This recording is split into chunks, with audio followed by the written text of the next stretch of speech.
Italy में मुकीम Pakistani community ने मकामी सियासत में नुमाया पेशरफ्त करते हुए तारीख रकम कर दी है। रिजन मार्की में होने वाले मकामी हुकूमतों के इंतखाबात में पाकिस्तानी कम्युनिटी ने भरपूर शिरकत की है, जिससे न सिर्फ इनकी सियासी शऊर की अक्कासी होती है बल्कि अतालवी सियासी जमातों को भी इनकी अहमियत तस्लीम करने पर मजबूर कर दिया है।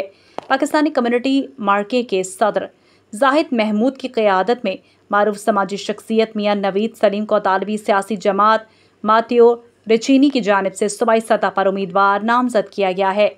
नवीद सलीम का ताल्लुक गुजरात पाकिस्तान से है, जो कि इटली में तकरीबन 30 साल से मुकीम है।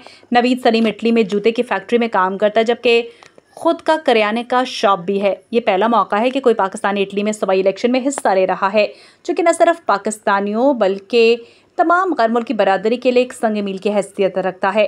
मियाँ नवीद सलीम की नामजदगी से न सिर्फ पाकिस्तानियों बल्कि दीगर गैर मुल्की बरादरियों में हौसला अफजाई की लहर दौड़ गई है, जो अब खुद को अतालवी सियासी धारे का हिस्सा महसूस करने लगे हैं। मकामी माहिरीन का कहना है कि अगर ये रुझान जारी रहा तो मुस्तकबिल में पाकिस्तानी नयाद अतालवी शहरियों की असम्बलियों और अहम सियासी ओहदों तक रसाई मुमकिन हो सकेगी।